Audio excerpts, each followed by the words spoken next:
Welcome to the Varina District Assembly.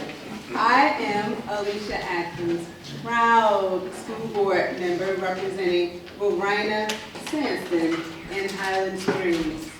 Together, as we gather here in unity, representing our homes, representing traditions, we're going to celebrate our shared values and our aspirations.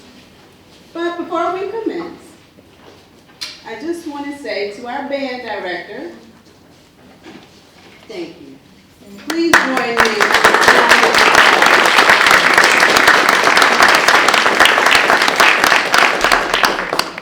Thank you to the parents who brought the kids out tonight. Thank you so much. We're going to make the most of our time together. There's never enough time to share all that's going on in our communities. So there are packets in the back. If you have not picked one up, please grab one because there's more details in the packets. Also, there's a note card in your packet. As you have thoughts or questions or want to give feedback, please use those note cards to do so, and then drop it in the box in the back. Now, if your ideas are flowing like confetti, grab more note cards and go ahead and fill them out and put them in the box. When we get to our Q&A time together, that's when I'll pull them out of the box and read your thoughts, and that's when we'll engage a little bit more in dialogue. It is with great pleasure that I announce that we have esteemed guests with us this evening. And we're going to start off with Board of Supervisor Chair, Reverend Nelson. And if you know who he is, you're looking around the room and you're saying, I don't see him. That is because he cannot be in two places at one time. However, he made a video for us because he wanted to be a part of this moment. And while he's not here, his physical body not here, his spirit is here. And so I'll share the video. Please turn to the stage. Good evening, Varina District residents and community members. My name is Tyrone Nelson. I serve on the Board of Supervisors, and I represent the Varina District. Unfortunately, I'm not able to be there with you in person tonight, but I am appreciative that the Honorable Chair of the School Board, Alicia Atkins, has allowed me to record a video and share it. She did ask could I be there with you tonight to give you some updates on some particular things, but tonight's meeting coincides with my sitting on the Planning Commission, and we have some cases for Varina, so I've got to be there tonight. But thank God for this medium that we can use to stay in contact. So a couple of things that she asked me to talk about. The first thing was any environmental updates and that are going on in the district. A couple of things. First of all, I'm sure some of you have heard about the county's purchase of over 2,000 acres on a piece of property that we call Varina Farms, one of the most historic properties, not just in the county, in the Commonwealth of Virginia, but also in the nation. We're excited about that, and so we'll be talking about some conservation and preservation efforts that'll be happening there, and hopefully you as residents can be involved. And the second thing that we're excited about, I'm certain that Ms. Atkins will probably mention some of it tonight, is our property at Wilton Farms. The county purchased that about 5 years ago, and we are looking to build a living lab there, an environmental building, one of the few that we have in the nation that will partner with Rico County Public Schools. And we're super excited about that. I'm also excited about what's happening at the Specialty Center, the Environmental Studies Program at Varina High School. All of those things partner together, and educate our young people. And hopefully we'll be doing some things with our young people that will continue to make this a sustainable community that we live in. We also are doing some things as it relates to addiction in the county. We are working collaboratively together with our police department, with our Commonwealth Attorney's Office, with our addiction task force out of our mental health shop. also the Sheriff's Office. And so we've got some programs that we are working on. Back in 2019, one of my former colleagues, Tommy Brandon, and I led a conversation with an addiction task force, and out of that came the idea of building a detox center. We're getting closer to doing that and attacking addiction here in Henrico County, so keep your eyes and ears open with that. Finally, Ms. Atkins asked me to talk about internships and volunteer programs. She has some flyers and handouts that she's going to be giving out tonight. You know, we've got all kinds of internship opportunities available, jobs for young people to work during the summer, even volunteer programs. So please look at the information that she is going to pass out, and make sure that your young people take advantage of it. The internship program, I know, will begin to advertise publicly at the end of this month, and I think run through March. If I'm not mistaken, I think we pay like $15 an hour almost, so if not, it's close to that. And so we love to have your young people in all of the departments here in Henrico County. So that's my update. She asked me to do 3 minutes. I'm sure it's probably a little over 3 minutes, but I wish I could be there. I'm going to be having some town hall meetings sometime at the end of March or into the beginning of April, so you'll begin to hear about that. And as always, I'm glad to be a part of the Henrico County family. If you need me, you can always email me at varina@henrico.us or call me 804-690-5376. God bless you. Have a good evening. And so Reverend Nelson is not here physically, but his spirit is. And I'd like for us to just do a round of applause for being able to work it out.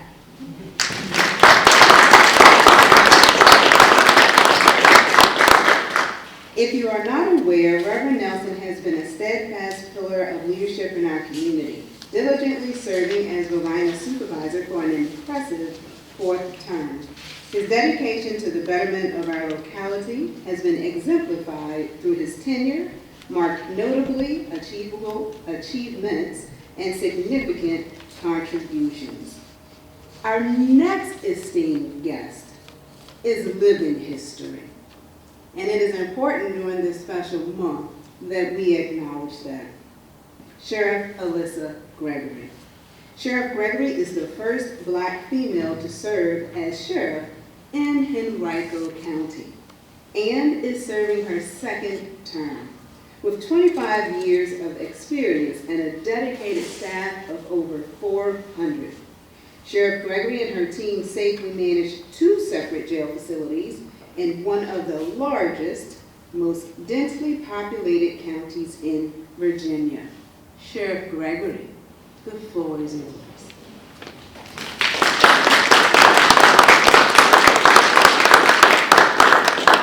Good evening, everyone. Good evening. It is so exciting to be back on my old stomping grounds. It did not look like this. We did not have classrooms like this, but the old school that I was able to get my high school education in serves as now a resource center for the community, and I couldn't be prouder.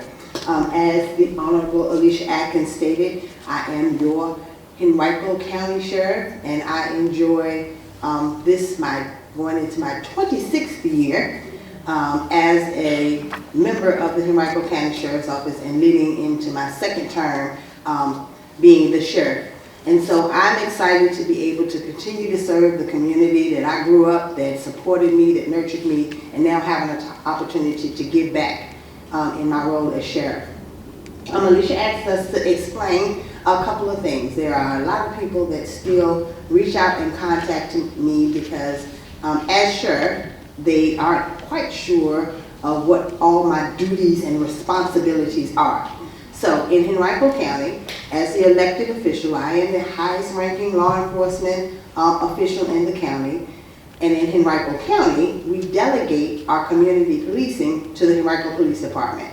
So while my staff has arrest powers and dutifully they will take and carry on those obligations if they see a crime being committed in the community, our primary focus is on managing 2 jail facilities, managing 2 courthouses, and service of civil process. We also enjoy being partners to all of our other community members and in partnering in any endeavor that we have in the community to engage with the community, especially our young people. We love getting out there and being able to support and service, meet and mingle, and create positive relationships with not only our kids, but our adults in the community. I brought 3 of my esteemed members of the Henrico County Sheriff's Office. I am very fortunate that I have a lot of staff with a lot of tenure. And so in the back, you'll see Major Shonda Roan. And Major Roan, can you let the people know what year this is of service? This is year 19 for me. And then I have Sergeant Kanisha Carter. Good afternoon. And this is?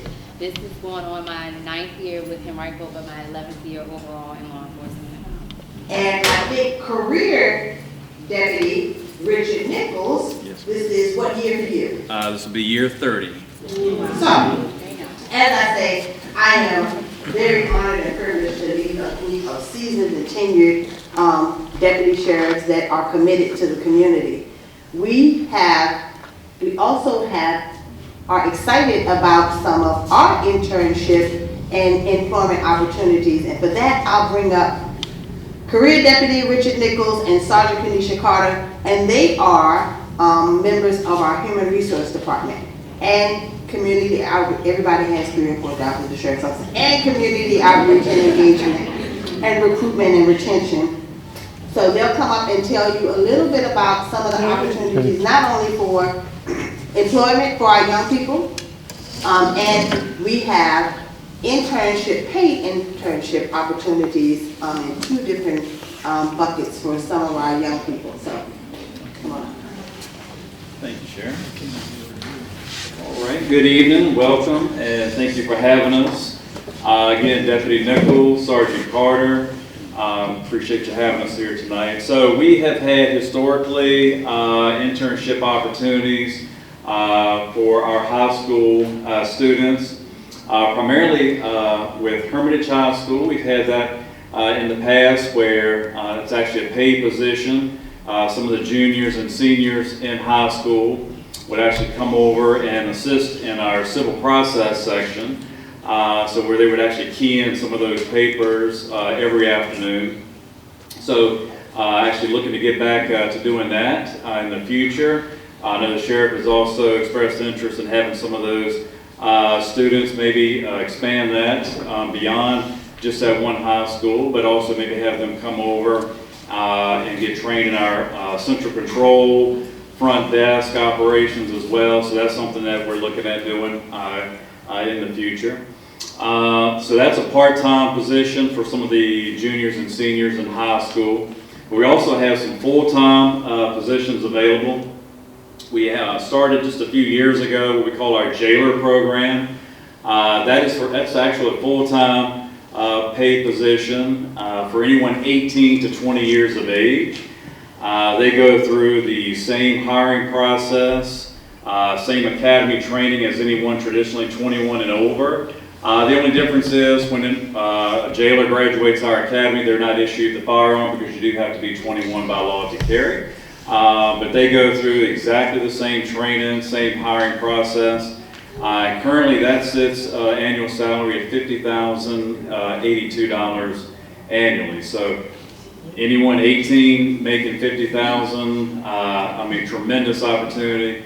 They're contributing to their retirement. I know it's hard for someone 18, 19 to start thinking about retirement, but as we all know, it's going to be super important 20, 25, 30 years down the road to have that waiting for you when you do retire. So that's an opportunity we have for some of those individuals that are 18 and above. So great opportunities that we have for the Sheriff's Office currently. So. Yep, full-time and part-time, like you said, as well as if they are not quite of age to work, we do also offer jail tours so that they can come in and see exactly what some of our day-to-day operations are. So pretty much that sums up our internship. So if you know anybody or, send them on our way, We are kind of in the works, like he stated before, with getting the program back up and running, but it should be soon. Also, too, what we've had going on for over 10 years now, in partnership with VCU, Virginia Union, Virginia State, is what we call our summer jailer program. Typically, that is for juniors and seniors in college that are studying criminal justice. We have recently opened that up to Bright Point University, Bright Point College rather, J-Sarge. And we're also looking at Randolph-Macon. I think we're going to open that up to them as well. But that's a tremendous opportunity for those students that are juniors and seniors in college studying criminal justice to go through our summer program. They get fully certified, Department of Criminal Justice Services certified as a jailer. They typically go from June to August. When they graduate in August, they're eligible to work on a part-time basis. They can come back and work around their college course schedule. So that's a great opportunity as well. So anyone that is attending college, any of those schools, we welcome that opportunity for them to come in, get trained. And we have had quite a few of those individuals that participate in that summer academy program come on and work for us full-time. So they've already gone through the academy with the summer program, so they wouldn't have to return through the academy again. But that's another great opportunity for anybody that's a little bit ahead of the 18 jailer program that wants to do something in the summer with their college or university. So a lot of opportunities that we offer, whether you're still in high school, getting ready to graduate high school, or you're already in college. So a lot of things that the Sheriff's Office offers for those young people. So, any questions, comments? All right. Well, thank you all very much. Appreciate it.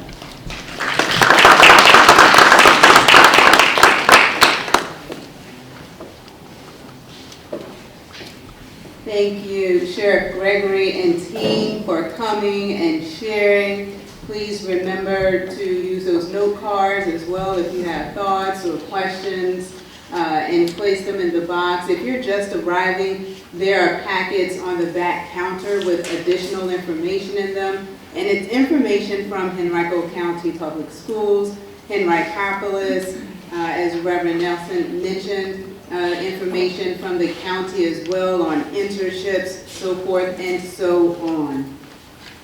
Well, it's been wonderful so far receiving all of this information, but we're not done, because Henricopolis Soil and Water Conservation Board members are here with us. I'll ask them to come on up as I share a little bit more about Henricopolis Soil and Water Conservation District. Operates as a vital arm of the state government, entrusted with the mandate of upholding natural resource conservation in accordance with state statutes. Today, we are honored to be joined by distinguished members, Mrs. Becky Lakin, who assumed office following her election in 2023, and Ms. Claiborne Yarbrough, who is returning for a second term, and she was elected in 2023 as well. The platform is yours. Great. Hey everyone, thanks for having us. Even though we didn't know you were having us, but here we are. And Alicia, thank you so much. The Honorable Ms. Atkins, I should say, thank you for the invitation and for your continued commitment to conservation and to sustainability. There's a through line of her work, right? She talks a lot about the protection of people through the protection of the planet on which those humans depend. And we are an organization that privileges that too. So thank you very much from the bottom of my heart and ours. A few things I want to say, and then I'm going to kick it over to my colleague here, Claiborne, to talk about potentially some upcoming events that we've got going on. Humans don't always make the best environmental decisions, am I right? Like that just happens. I used to pack my kids' lunch in plastic bags. I kept the car running when I went to take them into school. I landscaped with invasive species of plants because I didn't know any better, and that's just what we did around here. That's why, or oftentimes, organizations are created, not all the time, some of the time, organizations are created to help guide us as people toward better habits, right? Toward better practices that support us.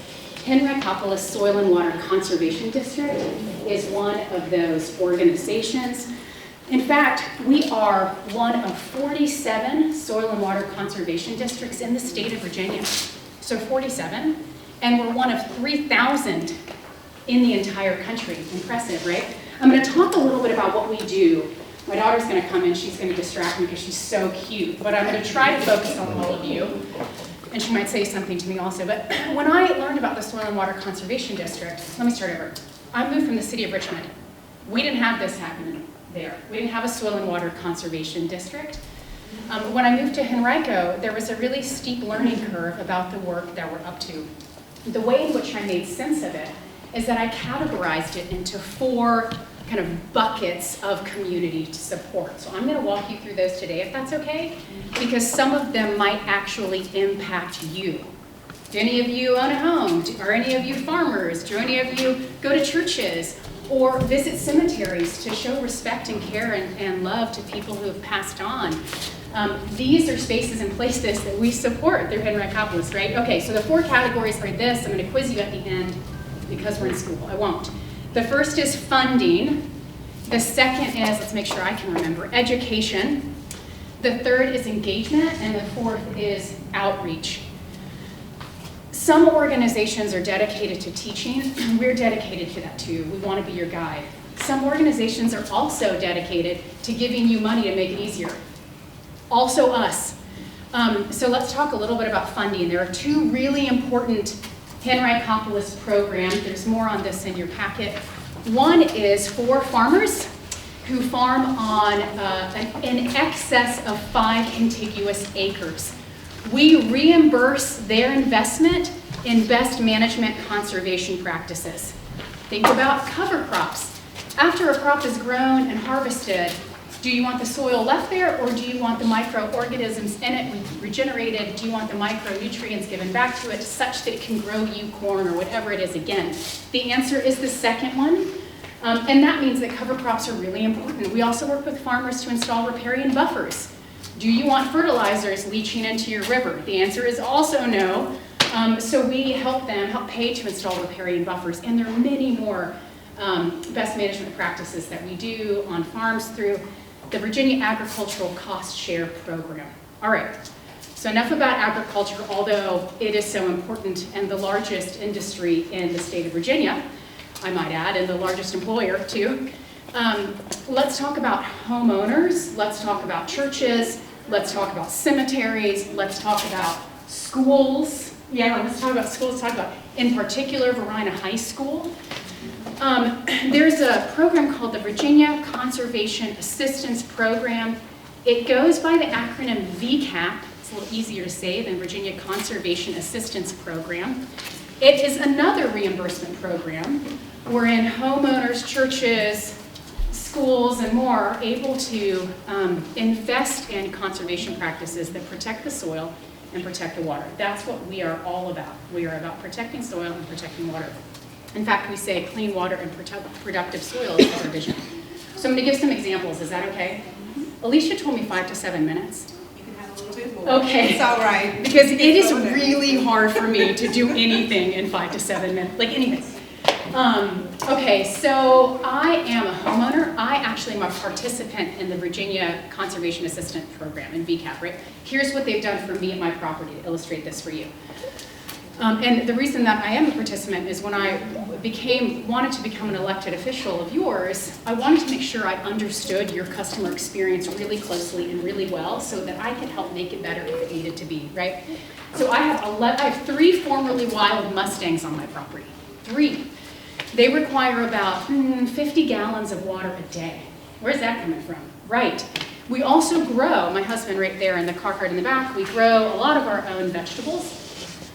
We needed rain barrels. Does anyone do any have any rain? Oh, you do? Cool. Yeah. Okay. So we needed 1,100 gallons of rain barrels, which is a whole other level. The Virginia Conservation Assistance Program was able to fund nearly 90% of those 1,100 gallons of rain barrels. That is significant. I'm not telling y'all that it was $100 or $200. I'm telling you, it's like $4,200 that they were able to support. This is a meaningful program. Also on our property, we have, do any of you all have, or have you noticed in the rains, more flooding, what we call atmospheric rivers, where rain pours onto the land and the next thing you know, you have a river flowing down your property? Okay, cool. Well, that has happened to me. One of the ways to stop that erosion is to plant native species of flora, right? So through the Virginia Conservation Assistance Program, I am able to create a lush rain garden and a lush meadow that is going to stop that water from rolling downhill. Remember the horses? They're uphill. Do you know what horses make? We won't talk about it. We don't want that to roll down the hill, right? I also live adjacent to the James River, Deep Bottom Road. There's a log cabin at the end. You're always welcome to come say hey. So that water goes into the river. And then the horse thing we won't talk about comes down the hill into the river, which we also don't want, right? So we that's a homeowner example. I'll give you a church example, and then I won't give any more, I promise, although I'm tempted. Or a cemetery example. Last week I was at Ham Cemetery, show of hands. Anybody know of Ham Cemetery? It's an African-American cemetery on the western side of the county. And we were able to, through Claiborne and the good work she has done on the board, support them in installing native plants along a hill where erosion was really bad. We were able to fund that and to support them.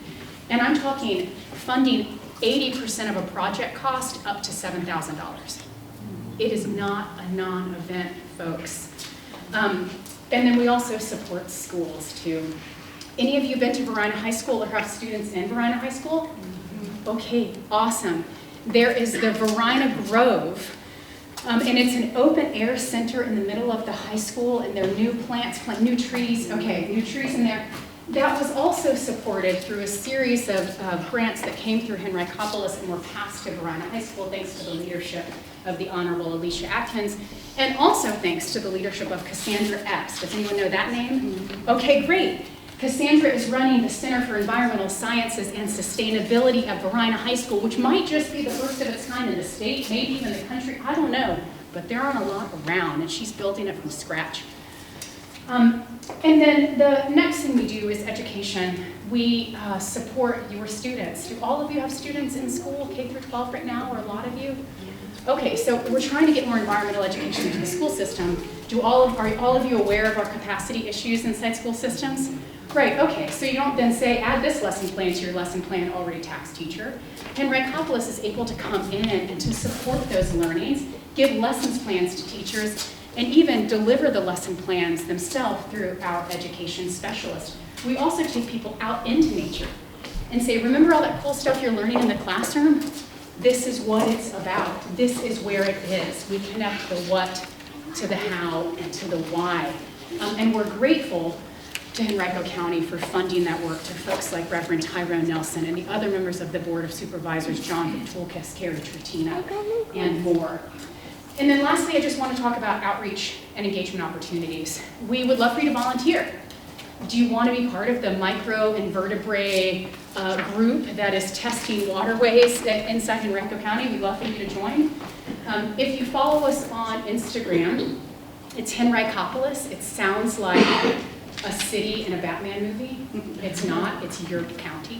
But if you follow us on Henricopolis, then you can stay up to date with opportunities to volunteer, to test water, to look for certain species that are really important, not only to the thriving of our river, but also your thriving too, right? Because aren't we all interconnected in this thing? Aren't we all together in it, right? And then lastly, we have two really important programs. One is a soil test program. At every library in Henrico County, you can go get a free soil test, dump dry soil, and I mean dry, soil into it, send it off, it will get tested, and you can receive an analysis of your soil to find out what you need to grow or what you don't need to grow. And then also every spring, and this spring it's April 20th, we have a seedling giveaway. I think you're all in Varina District, I assume, unless some of you just love the whole county and are like up to all of it. Then you would on April 20th from 1 to I think 4 come to the Varina Library and we will just give you free stuff. So as if it's not enough that we'll give you money, we'll also give you free seedlings. Listen, I am not an environmentalist because I care for the birds and the bees and the trees. Weird thing to say, right? I'm an environmentalist because I care about me. I care about my beautiful child and the other one who's not here. I care about you. I care about your beautiful children. I care about generations who will come after us. I'm an environmentalist because I want for an incredible human experience, and we are here to offer that at Henricopolis. Claiborne, anything that you would add?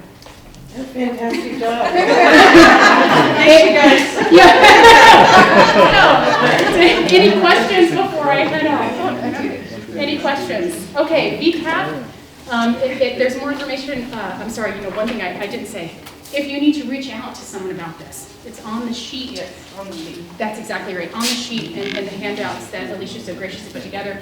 We're a team of 2 right now. We'll be soon hiring for a 3rd. Our education specialist retired, so we need to quickly backfill that position. And you are looking at 2 volunteer elected directors.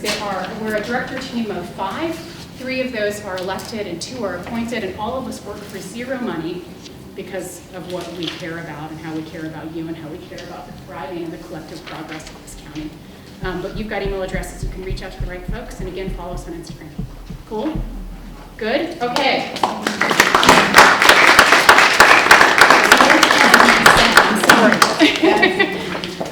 Listen, when someone's passionate about what they're talking about, you just let them run with it. And Becky and Claiborne, phenomenal job in sharing. I hope you learned something that you did not know. If you've just arrived, there are packets on the back counter. I encourage you to grab one because there is really good information in these packets. Again, whether it's information on Henrico County Public Schools, there's information from the Sheriff's Office back there. Make sure you pick that up. County government, internships. The goal of this, again, we are assembled because we have shared values. So we learned something from Henricopolis, from our Board of Supervisors, from our Sheriff's Office. It's time for me to share some stuff too. And so we're going to chat it up. This is going to be very, very informal. I will ask that you go ahead and go through your packet. On the agenda at the bottom is a survey. At some point I'm going to ask you to complete that, but if you already have it out, there's a good chance that you'll fill it out. So go ahead and just pull it out and leave it on your table.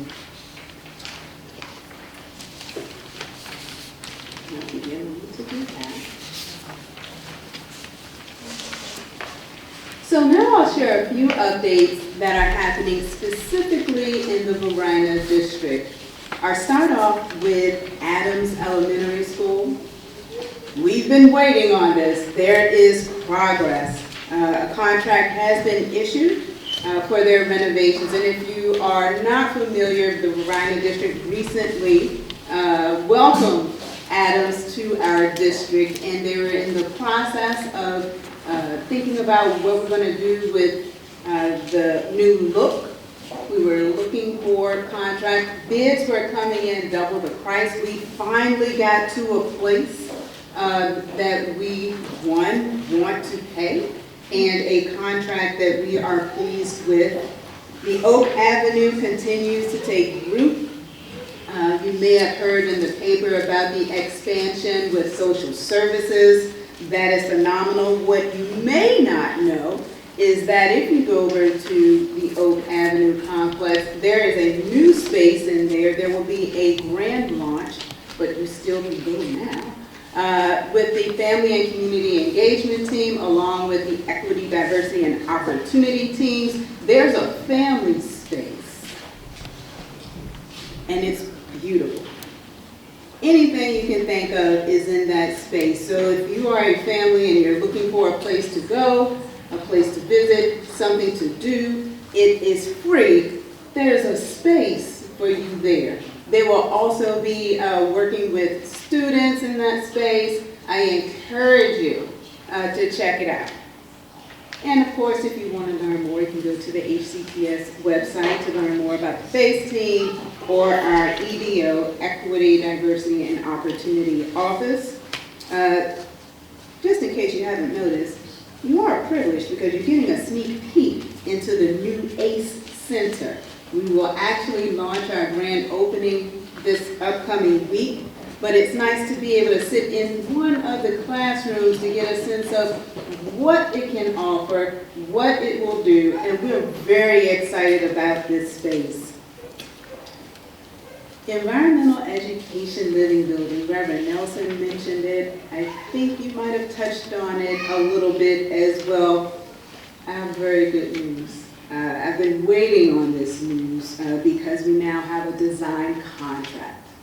So now you are going to start seeing more and hearing more. There'll be more site visits on this space. Raise your hand if you're familiar with the living building and what it does.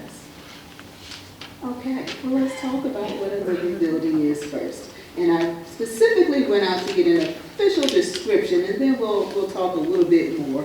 The living building is a structure designed and constructed to blend with its natural surroundings while meeting all the needs of its inhabitants without depleting resources. Becky mentioned it a little bit before. Whether you're talking about a living building or at your own home, you want to find ways to find solutions without harming or being toxic to the environment. So when you're thinking about this particular living building, examples of what it can do and what it will look like are solar panels, finding ways to have, to generate energy, if you will. Also, natural ventilation strategies.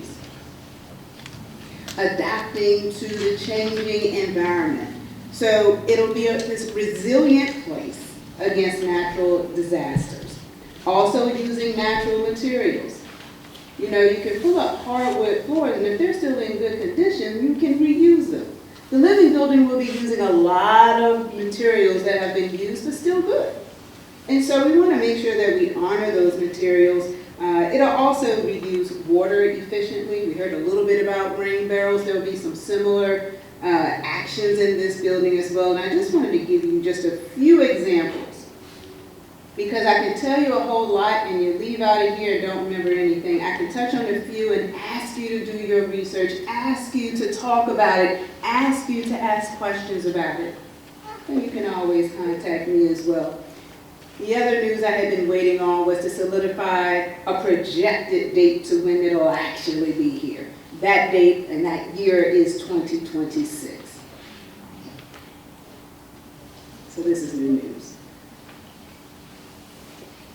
And I see folks writing, I'm going to give you a chance to talk about that. It's also budget season, and myself and a couple others, we just had a brief conversation before this started about what are some of those things that we can do to help the Henrico County Public Schools.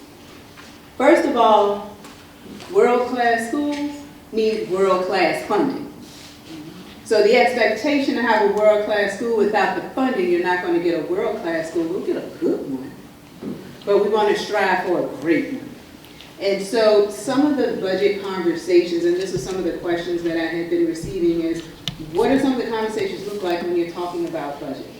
Well, the obvious is salaries, construction, recruitment, repairs, all of the above. But in the Varina District, I am pushing and asking for things that have not been done before. Here. So when we're talking about things like the living building, when we're talking about John Roth Middle School being the first middle school with a specialty program, and if you're not familiar with that, John Roth Middle School is receiving a new specialty program, the Da Vinci Center for Innovation. And it'll launch next year. In the budget conversations, it sounds like, how do we launch an innovation center into a traditional setting? The answer to that is we don't. We either build, we expand, we reshape. So in our budget conversations, we're having that now. So it can be a beautiful, innovative space. Let's see, what else do I have here for you?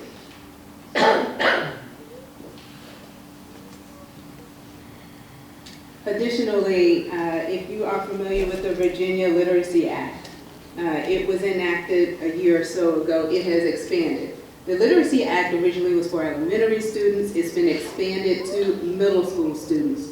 It is requiring Virginia school systems to create a more rigorous plan to ensure that our students are literate, in other words, able to read, able to write, to comprehend in the space of literacy and reading. We have a life-ready literacy plan already, and it complements the expectations well from the Literacy Act that Governor Youngkin has implemented. Along with that, we're going to be hiring reading specialists.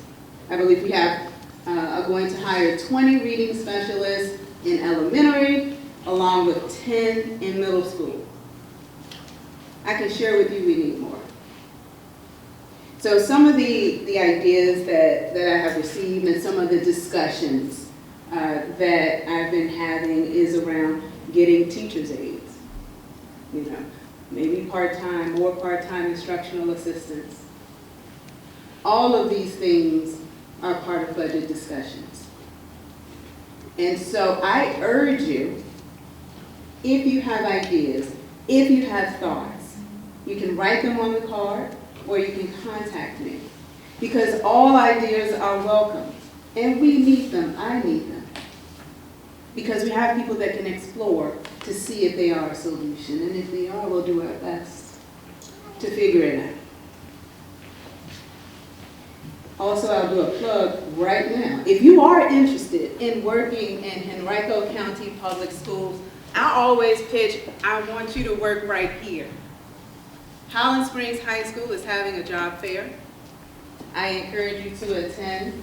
Let me get a date for you so that you can write that down as well. March 20th. So an educator job fair at the Varina District on March 20th from 5 to 8 p.m. at Highland Springs High School. A quality workforce is essential for quality education. Please spread that word because we need educators, we need nutritional workers, and we need bus drivers. And if I have to be the flag person and carry a sign, I'm willing to do that because that's what we need, because we want our children to be successful. I'm going to delve a little bit into academic achievements, just a tad bit more, because as well as safety and wellness. In your packet, there is a sheet. I'm pretty much like Becky. It's very difficult for me to stand behind the podium, and I don't have to today because this is the Varina Assembly. In your packet, there is a document that specifically talks about safety and wellness. And there's more details in that. Please pay attention. Please read through that. Because Henrico County Public Schools are doing our best to keep our babies safe and keep them well. But this isn't something that we do alone. We need the community to help us with this. If you have firearms or weapons, please secure them properly. Is that simple? Not telling you whether to have one or not. That's your choice, your home. But we're asking to please secure them properly. We have our weapon detection scanners in our schools, middle and high. They are working well. But nothing works better than prevention. So please, share that out. If you're sitting down having lunch, that doesn't have anything to do with the topic you're talking about, but introduce it anyway, because we need it. Regarding wellness, I'll also do another plug. Respiratory viruses are running rampant. Remind your children, remind each other, put a Post-it on the refrigerator. Those basic things, washing hands, coughing into your arm, matter. And if your child is ill, please don't send them to school. I said that. It's important because we want our children to be successful. And I can tell you, one sick kid in the class is never one sick kid in the class. Some will get that, some will not. I understand. Let's see, what else am I going to share with you? Because I really want us to get to Q&A. Let me just take a peek at our time here. And I'll also check on Kenny. You good? Can we give Kenny a round of applause? It's a lot of time. All right, and so I'll talk about the Innovation Center at John Rolfe a little bit more too. Are you familiar with the Da Vinci Center at VCU? Raise your hand if you are. Okay. So this particular center at John Rolfe that will launch this upcoming school year is really an opportunity to have allow students to have hands-on activity in the categories of STEM, science, technology, engineering, and math. And they will be learning directly from the experts in the field. That's what's so significant. To have the opportunity to talk to the environmentalist, to talk to the certified empowerment speaker, to have the opportunity to learn from all of these different expertise. We received about 388 applications. I think I want to say within the first and second week. So there is a grand interest in the Innovation Center. And again, we're going to see something pretty dynamic in that building after budget season. So what else do I have for you? Ms. Atkins, can I say one thing on that topic that I was about to say in the midst of all the other words I said? The Specialty Center, the Center for Environmental Sciences and Sustainability, run by Cassandra Epps. If you have high school students, she's looking for more. Sometimes the call of innovation can be a little bit more compelling than the call of environmental sciences. I get that. Whereas one school is flooded, she's trying to recruit more into environmental conversation in her classrooms. And her ambitions are twofold. One is to shift hearts and minds toward the work, and the other is to ready people for the working world of sustainability. I teach at Arizona State University in their School of Sustainability. I can tell you that the number of jobs that are within that field are astronomical and increasing exponentially, right?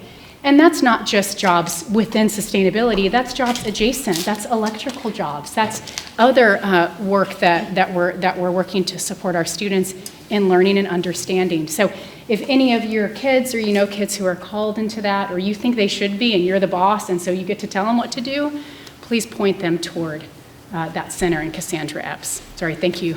Yeah. No, please, if you have anything else to share, please do so. The strategy behind this is between the Innovation Center, the Living Building, and CESS, like acronyms, Center for Environmental Studies and Sustainability. The goal is to be turnkey, to put something in our communities that has not been here before, to try to stay ahead of what we know is coming.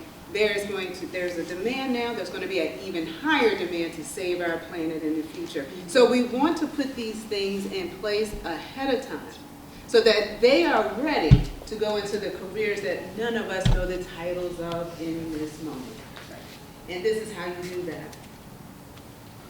I'm going to walk to the box and see if there's anything in there, because I want us to really have open dialogue in our assembly. I want us to share. Thank you, parents, for being here. I want us to share our thoughts. I want us to ask questions. If we need to brainstorm, that's what we will do. This is my cry, and it's the cry on behalf of many, that we do more things like this. To bring in individuals from different areas to share, to give you resourceful information in many different ways, whether it's in your packet, whether it's verbal. Today we also got a video. Also grateful to make sure that we keep our individuals with disabilities in mind, to create spaces that are welcoming. You don't have to tell me if you have one or not. We're going to already have someone here prepared so that you're welcome and you can communicate and understand. That's why we are here today.